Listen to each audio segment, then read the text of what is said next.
Bonjour. Salut. Oui, dis un petit truc, Oh, ça vient bien. Tu vas bien? De rien. Oui, moi je voulais juste dire un petit truc vite fait. Je voulais vous dire merci et c'est super parce qu'en plus c'est 6 mois pile après l'inauguration et donc vous fêtez mon premier moisi demi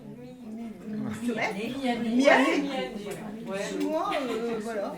Et je suis hyper contente. Voilà, je suis hyper contente que vous reveniez. Donc c'est notre dernière battle de la saison. Enfin de la saison. Avant l'été. Et donc aujourd'hui nous sommes le 17 juin, c'est donc le jour de la Sainte Hervé.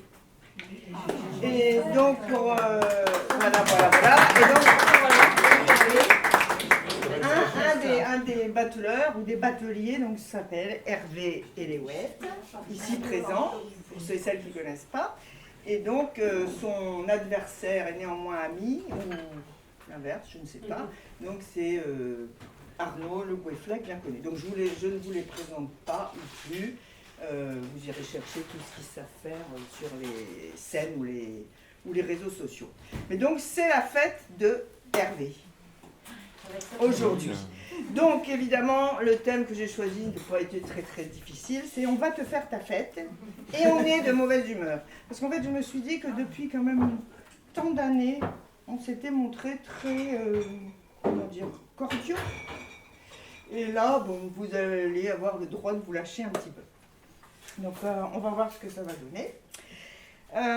Donc pour le premier exercice imposé, je vous avais demandé donc d'apporter une image. Il n'y avait pas de format, il n'y avait aucune contrainte. Et vous ne saviez pas pourquoi vous deviez apporter une image. Mais donc vous n'avez pas oublié. Donc vous allez vous allez nous montrer en fait peut-être l'image que vous avez apportée et vous allez l'offrir à votre ami. Vous pourrez repartir avec, hein, c'est pas un don de ça. Mais donc vous l'offrez à votre... et je vais vous dire ensuite ce que vous allez devoir faire. Mais montrez peut-être l'image à tout le monde. Alors moi j'ai pris la dame de pique. Moi j'ai pris Saint-Arnaud. Voilà. Donc ce que je vais vous demander en fait, d'accord, c'est vous allez écrire un poème qui dénigre l'image de l'autre, donc celle que vous venez de recevoir. Et donc votre poème doit expliquer, enfin ou évoquer, puisqu'un poème explique rarement, en quoi il déteste le cadeau, en quoi vous détestez le cadeau et l'image. Alors il y a quand même une rime imposée, c'est Urk. Une rime, hein. C'est tout. C'est tout. C'est bon? Ah ouais. Bon, bah, voilà. Donc pour le public, chers amis, vous êtes tous, presque tous assistés à une ou plusieurs battles. Qui n'a jamais assisté à des battles? Ouais, dénoncez-vous. Alors, il y a des moments où vous allez vous ennuyer, ou alors vous faire de nouveaux amis. Ou manger des gâteaux. Ou manger des gâteaux. Voilà, Saint-Arnaud. Qui est le saint patron? Qui est le saint patron? Je Des peux des chandeliers. poissons. Des poissons. Des poissons. Ah bah oui. C'est bon? Ouais, ça va aller.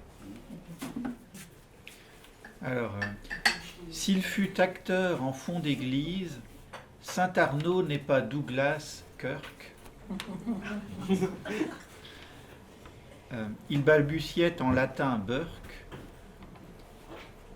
mâchouillant sa brioche en guise d'hostie. Il faut bien l'appeler la honte de la papauté, le regret du petit Jésus et le remords de la vertu. Ça, c'est envoyé.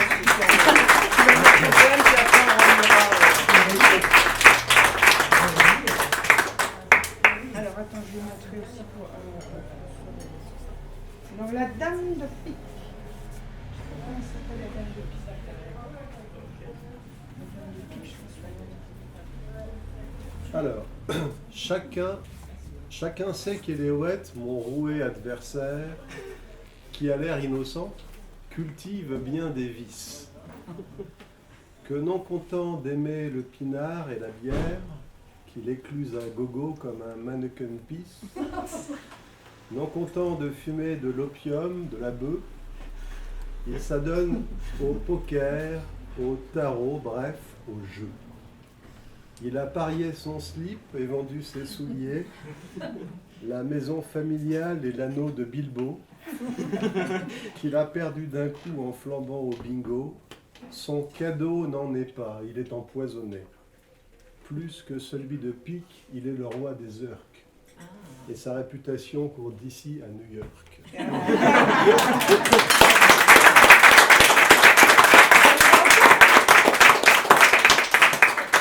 Vous voulez bien relire Mais bien oui. sûr. S'il fut acteur en fond d'église, Saint Arnaud n'est pas Douglas Kirk. Il balbutiait en latin Burke, mâchouillant sa brioche en guise d'hostie. Il faut bien l'appeler la honte de la papauté, le regret du petit Jésus et le remords de la vertu. Oh là là. Qu'est-ce qu'il est? Là, il lui a mis un Saint-Arnaud. Chacun sait qu'Éléouette, mon roué adversaire, qui a l'air innocent, cultive bien des vices. Que non content d'aimer le pinard et la bière, qu'il écluse à gogo comme un mannequin piece, non content de fumer de l'opium, de la bœuf, il s'adonne au poker, au tarot, bref, au jeu. Il a parié son slip et vendu ses souliers, la maison familiale et l'anneau de Bilbo, qu'il a perdu d'un coup en flambant au bingo. Son cadeau n'en est pas, il est empoisonné. Plus que celui de Pique, il est le roi des Urks, et sa réputation court d'ici à New York.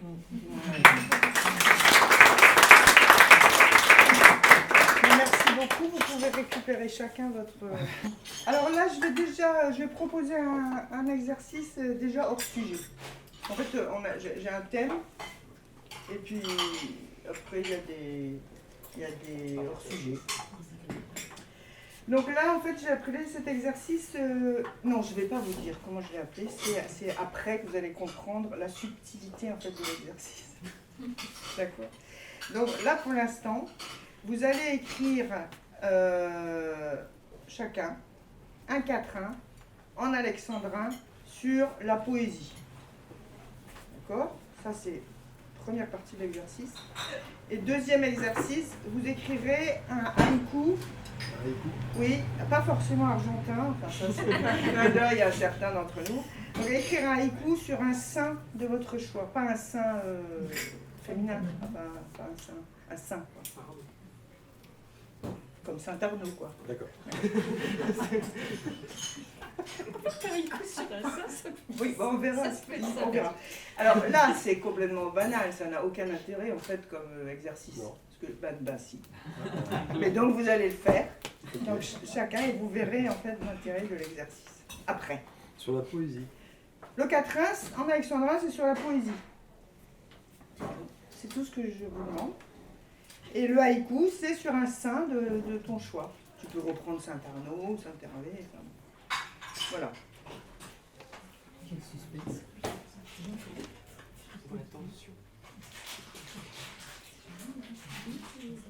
Ça y est. Alors, vous démarrez soit par lire le quatrain, soit le haïku, ça c'est vous qui décidez. Et ensuite, on comprendra l'intérêt éventuel de l'exercice. D'accord. Donc vous décidez de démarrer par quoi? Bon, Bon allez, on va faire dans l'ordre alors. Le quatrain? Oui. D'accord, donc écrire un quatrain en alexandrin sur la poésie. Voilà, tout bête. Ouais. Il pleut sur Landerneau, sur Brest et sur l'Asie. Le monde est inondé, c'est de la poésie. Qu'on s'y baigne le jour comme dans un étang, jusqu'au matin tout neuf, jusqu'à la fin des temps. Vas-y, très beau.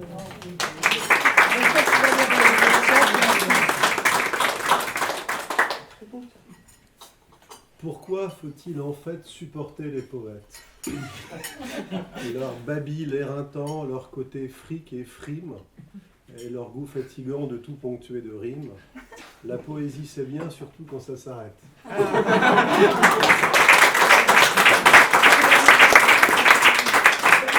Donc là, je vais vous proposer un quatrain en alexandrin, enfin, C'était la consigne. Sur la poésie, et donc je remercie une amie qui n'est pas là, mais qui nous a donné l'idée.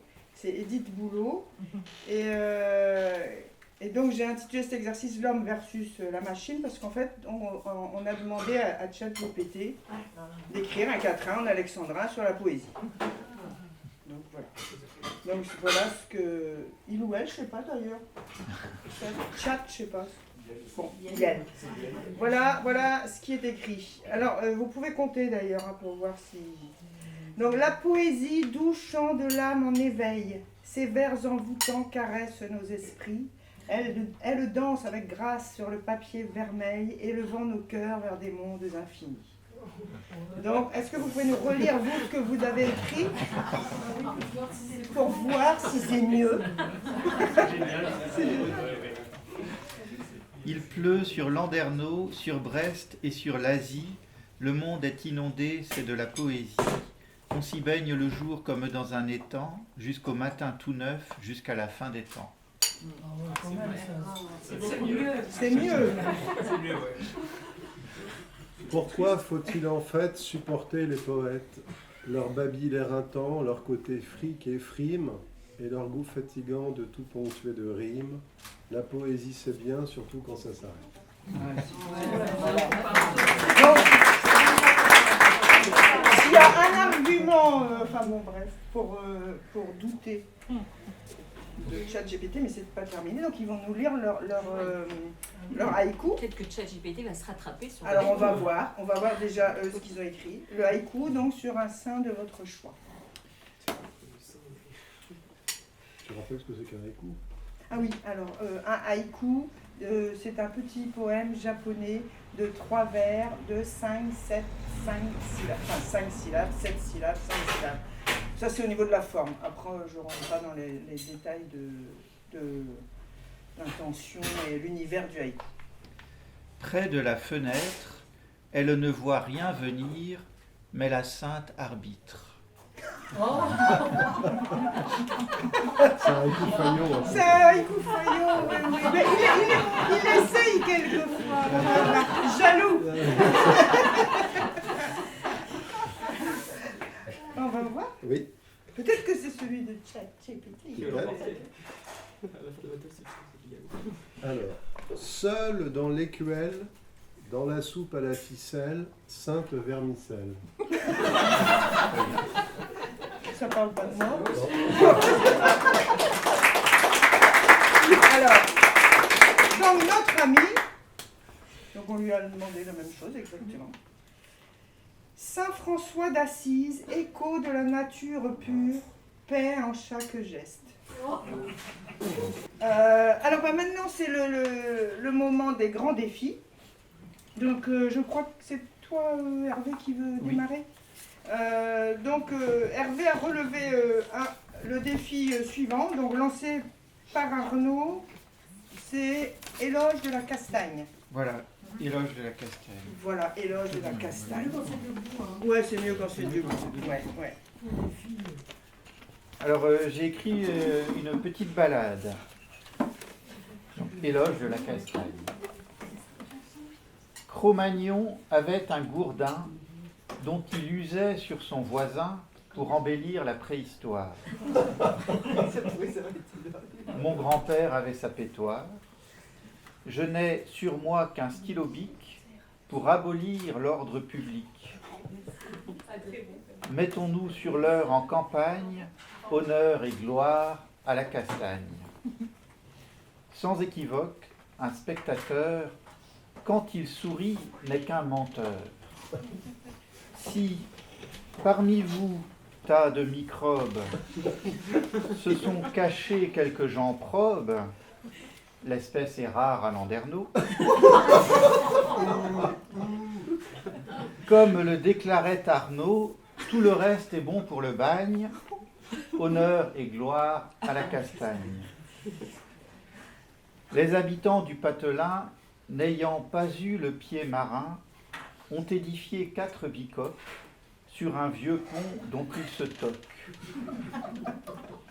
Aurait-on franchi le Cap Horn parce qu'on mange sur les lornes une crêpe au beurre en lasagne? Honneur et gloire à la castagne. Il faut se faire une raison et prononcer une oraison funèbre pour la poésie. Ici, tout ce qu'on étudie est l'art de feindre avoir saisi ce que l'institutrice a dit. On se croirait en Hippocagne, honneur et gloire à la castagne. Ronsard aurait-il trouvé top qu'en France, on ouvre un coffee shop? Juste au moment où je me planque. La tenancière est assez louche. Son rade est un sous-marin glouche. Un fief de la perfide Albion. Qu'on convoque l'Inquisition, ce fleuron de toute l'Espagne, honneur et gloire à la castagne. Ô Jupiter, ô Bélénos, ô Pythagore, Einstein, Gauss, le monde se plie à vos règles, jetez sur lui vos regards d'aigle. Ici, les rats de Landerneau donnent 3 sous pour le chapeau. Avec ce que Leclerc leur gagne, honneur et gloire à la castagne. Je sais comment ça va finir. Le peuple ne sait qu'applaudir. L'artiste, malgré lui, s'incline. Il sait trop bien la foule encline à préférer sournoisement les vers boiteux du concurrent. Que ce plumitif en témoigne, honneur et gloire à la castagne. On applaudit.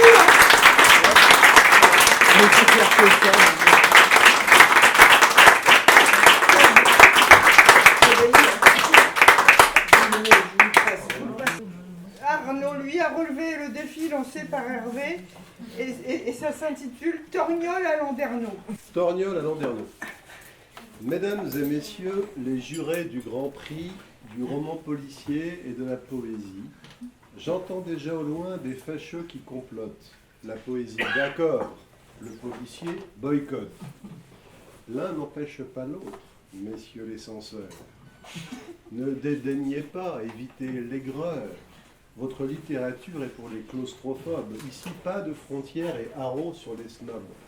Nous décernons le prix du roman policier et de la poésie, car si le policier a sa règle et ses codes, madame le préfet et messieurs les rhapsodes, il est aussi le chant de l'image jolie, et de la prosodie, et de la rime aussi. Vous qui donnez le la et savez la musique, vous qui connaissez tout en art, en esthétique, si je suis aujourd'hui, mes amis, devant vous, c'est avec émotion, un brin de trac aussi. Je sens ma gorge sèche et soudain je vois flou. Oui, j'ai la main qui tremble en décernant ce prix. Et le gagnant est, and the winner is, gentlemen and ladies, le dernier poète, Hervé Eléouet. Pour son nouveau roman, car c'est lui que l'on fête, l'intrigue est haletante et nous l'a coupée nette. Tout ça tient en 3 mots, Torgnole à Landerneau. S'il me faut tout d'abord présenter Eléouet à l'assistance, je dirais en substance, si nul en son pays n'est, paraît-il, prophète, ce ne fut pas son cas. Car déjà au berceau, on entendait les gens remarquer son talent. Celui-ci fera des vers, ou tournera des mots, il écrira des trucs, des essais, des romans, et ça n'a pas loupé. Peut-être encouragé par ce flot de rumeurs qui vint le baptiser, l'enfant prit un crayon et se mit à narrer. Eléouet n'avait pas 14 ans tout au plus, qu'il publiait déjà Coup de boule au pouldu. L'histoire d'un évêque amoureux de sa tante et qui gèle à la fin sous la pluie verglaçante. Le livre n'était pas encore sorti des presses que la presse en parlait avec des cris de liesse. Il plancha de rechef sur la suite et pondit en seulement 2 jours Arnaque à Ploumanac. L'histoire d'un marchand qui devient un bandit, attaque un monoprix pour y faucher 100 plaques et qui meurt à la fin sous les balles des flics. Le livre séduisit, fut un succès public. Or, il en fallait 3 pour boucler son pari et en faire 1, 2, 3, toute une trilogie. Il releva le défi. Eliot signe alors Baston à Dirino, qui raconte la vie des bourreurs de canon sous le Second Empire, et c'est le plein succès. Baston à Dirino détrône la nausée. Sartre en était jaloux et en disait du mal. Il en parlait souvent, en se pinçant le nez, ce qui, bien malgré lui, fit sa publicité. Le livre a tout pété à l'international. Eliot gagna ses galons d'amiral. Après un coup pareil, comment donc rebondir? Faut-il se répéter au risque de tarir la source du talent?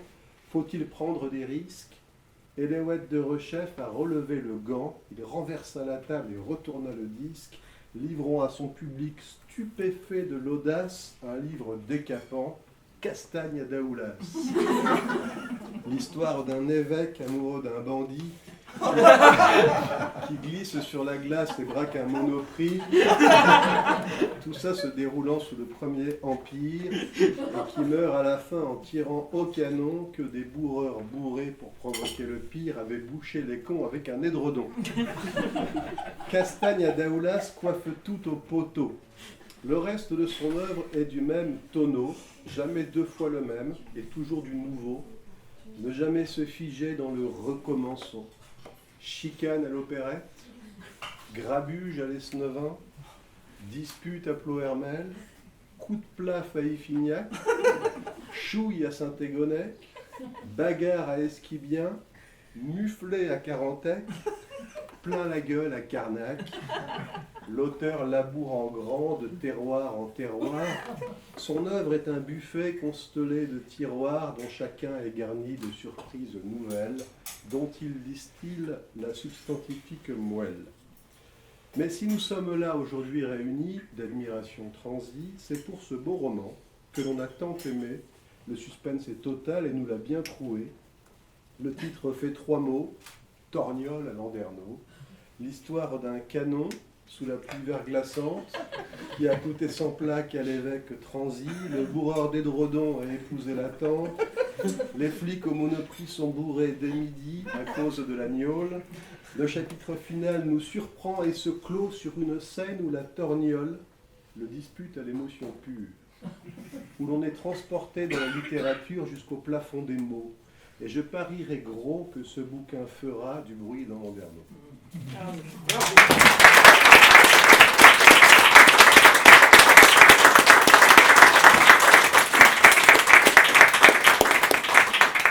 Ça vous a bien inspiré, hein? Ouais. En fait, la bagarre, là. Ça, on aime bien la Oui, violence. oui. Là, c'était dur. Hein. Ouais. Alors, 3e exercice en direct pour ces messieurs, et donc en hommage à Morgane, qui nous reçoit donc pour la 2e fois, la peur. Est-ce que je les invite? Mais bon. Je retourne derrière. Non. Alors, donc il existe un gâteau nommé le Saint-Honoré, qui se compose d'une couronne de choux caramélisés garnie de crème diplomate posée sur une pâte feuilletée et de crème chantilly vanillée. Donc je parle de gâteau bien sûr, puisque peut-être ici là, vous êtes certains et certaines à goûter les gâteaux de Morgane. Et donc vous, poètes, vous allez devoir inventer le gâteau de pâtisserie baptisé le Saint-Hervé. Et vous devrez obligatoirement utiliser les mots suivants. Sang, le sang. Flegme. Pituite. C'est quoi la C'est quoi la pituite? Pituite, c'est une bile, c'est une comment on appelle C'est ça? un liquide, quoi. Ouais. Désagréable. Ouais, c'est ça. Et bile ou atrabile, comme vous voulez. C'est sympa. D'accord? Donc le gâteau de pâtisserie baptisé Saint-Hervé, et donc dans votre poème, nous devons donc entendre et retrouver les mots sang, flegme, pituite, bile ou atrabile. Voilà. D'accord. J'ai la définition de la pituite. Oui, alors la pituite peut-être. C'est dégoûtant, hein. Oui, Ouais, on met en- pas ça dans une recette de gâteau, hein. bah, c'est dans le Saint-Hervé. Liquide glaireux que certains malades, notamment les alcooliques, rejettent le matin à jeun, vomissement habituel de ce liquide. Donc là, c'est on s'en dit pas. Ah bah, alors, j'espère qu'il y aura pas. Ah bah peut-être que Ça va donc, peut-être inspirer ça peut Morgane. peut-être inspirer Morgane. Je les connais pas avec Je ne connais pas. Ouais, Ça y est, c'est bon. Donc voilà les pâtissiers, les apprentis pâtissiers ou apprentis poètes, je ne sais pas. Attends. Alors, c'est un peu trash. Bon, alors bah, écoute bien, hein, Morgane, parce que la Je prochaine suis pas fois, sûr d'assumer tout, mais bon, c'est bah, c'est fait, hein. c'est fait, c'est fait. Ouais, Voilà. ouais, c'était. Mais tant Alors, que le- c'est ChatGPT. Le chat GPT. De Saint-Hervé, c'est ça le Oui, le Saint-Hervé. Mangez, disait le Christ en désignant sa chair. Je crains. Buvez, ajoutait-il, car mon sang c'est du vin. Parole d'alcoolique et de fiefé coquin. Quand Jésus était cuit, il marchait sur la mer. De tous les abrutis, il est le divin maître. Saint-Hervé était con, il le prit à la lettre.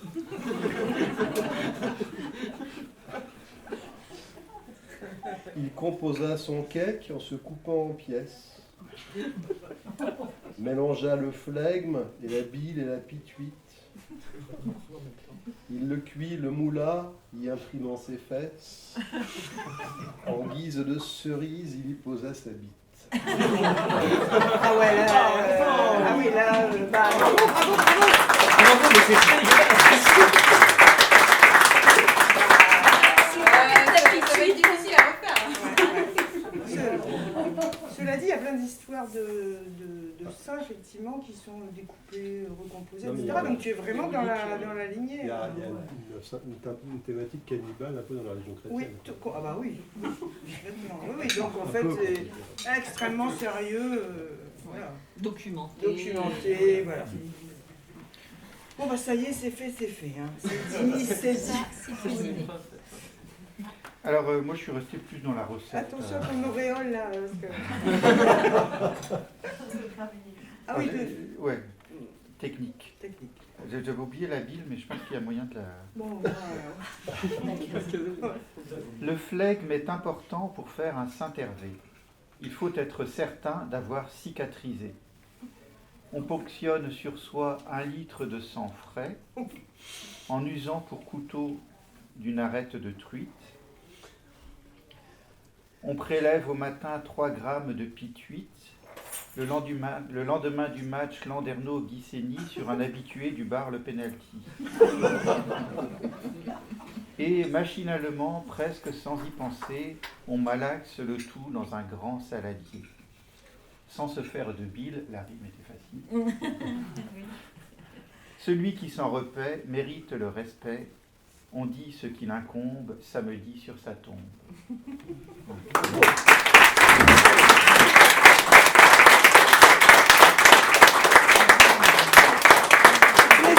Tu hésites. J'hésite. Le deuxième est moins compliqué, je pense. Tu aurais aimé. Oui. Est-ce que vous êtes d'accord pour relire? Oui. Alors, Mais elle aime bien aussi. Madame aime quand vous êtes debout. d'accord. Oui, donc Madame.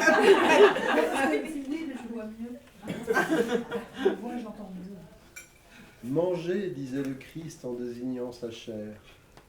Buvez, ajoutait-il, car mon sang c'est du vin. Parole d'alcoolique et de fiefé coquin. Quand Jésus était cuit, il marchait sur la mer. De tous les abrutis, il est le divin maître. Saint-Hervé était con, il le prit à la lettre. Il composa son cake en se coupant en pièces, mélangeant le flegme et la bile et la pituite. Il le cuit, le moula, y imprimant ses fesses. En guise de cerise, il y posa sa bite. C'est ta faute avec la Bah, pituite. c'est pas ma faute, j'oublie qui est. Bon, voilà. J'ai un peu longtemps. Le flegme est important pour faire un Saint-Hervé. Il faut être certain d'avoir cicatrisé. On ponctionne sur soi 1 litre de sang frais en usant pour couteau d'une arête de truite. On prélève au matin 3 grammes de pituite. Le lendemain du match Landerneau-Guissény sur un habitué du bar Le Penalty. Et machinalement, presque sans y penser, on malaxe le tout dans un grand saladier, sans se faire de bile, car la chose est facile. Celui qui s'en repaît mérite le respect. On dit ce qu'il incombe samedi sur sa tombe.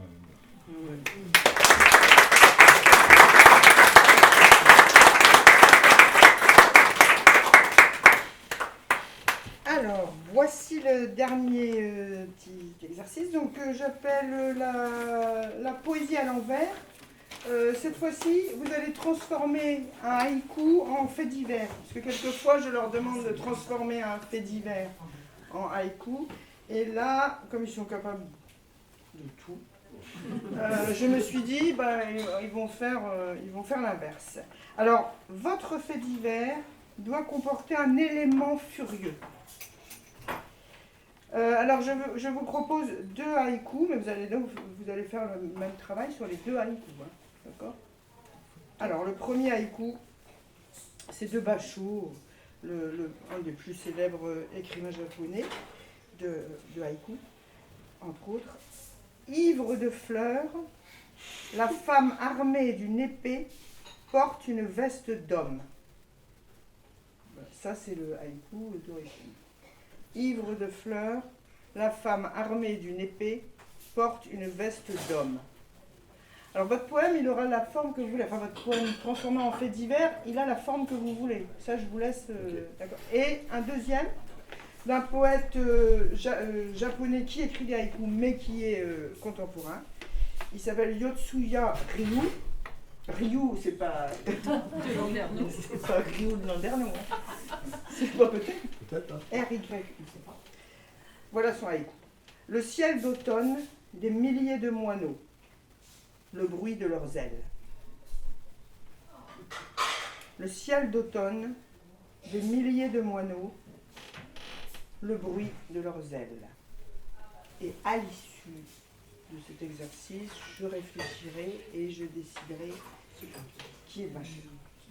Oui, Il y a un peu de suspense pour toi.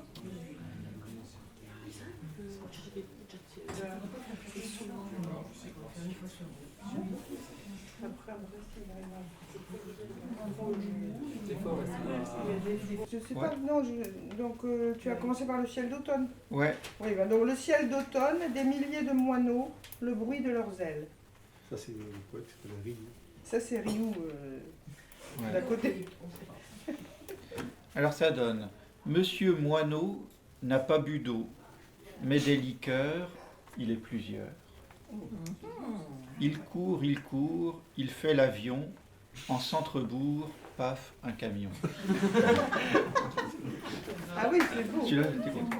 Ah oui, à toi, c'est beau.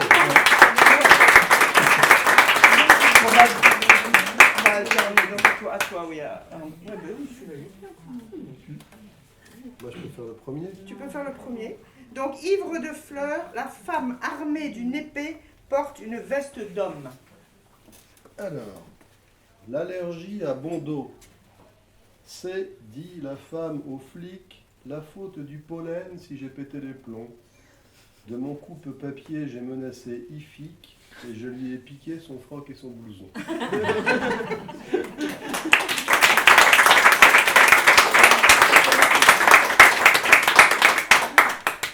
Donc, à partir du même haïku, c'est là que tu n'es pas content. Ouais. Bon, voilà. Perdant les pétales qu'il avait coupés, un être s'étale au milieu du pré. Un être s'étale, il porte un manteau. Je perds les pédales, basta, zut, je cloue.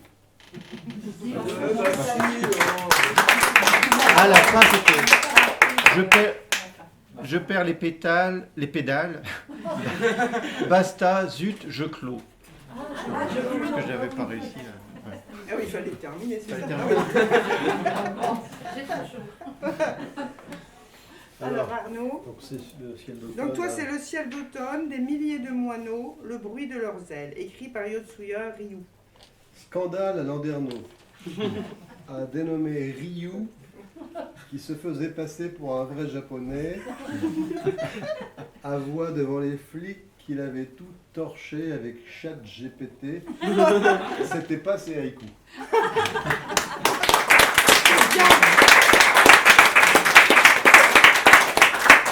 Comme ça, tu as suivi le déroulé de la battle. On vous remercie de ce travail. Et donc, voilà l'heure de connaître le vainqueur de la battle. Donc là, je vais déroger à la règle, en fait. Donc, d'habitude, pour qu'on puisse continuer à travailler ensemble, ça n'est ni l'un ni l'autre, bien sûr, qui gagne, puisque sinon on ne pourrait pas poursuivre. Et donc, je propose à chaque fois un poète, enfin, le poème de quelqu'un d'autre. Et cette fois-ci, pour célébrer l'humilité légendaire de Hervé Eléouët, donc c'est la fête, donc aujourd'hui, on l'aura compris, et j'ai choisi un poème de Hervé Eléouët. Donc c'est lui le gagnant. Tu ne m'en voudras point. Donc, quand je parle de l'humilité légendaire de Hervé, vous allez comprendre pourquoi. Donc c'est un comment on fait ça, un sonnet. C'est un sonnet. Conseiller technique. Oui, conseiller technique. Je ne me souviens pas d'avoir été quelconque. J'ai toujours ébloui. Mon âme est le reflet de tout ce qui nous charme et de tout ce qui plaît. Vénus plutôt que moi naquit dans une conque, mais on me trouve beau plutôt que la susdite. Et Vénus, à voix haute, implorant mes pardons, déclare à chaque instant, cet homme a tous les dons, et s'il était du sexe, il serait Aphrodite.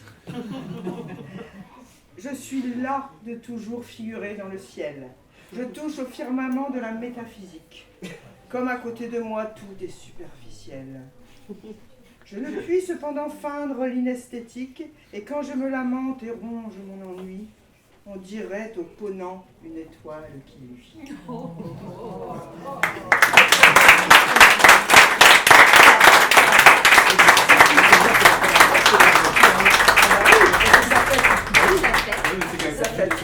C'est la première fois, c'est historique. C'est historique. Voilà, je vous remercie.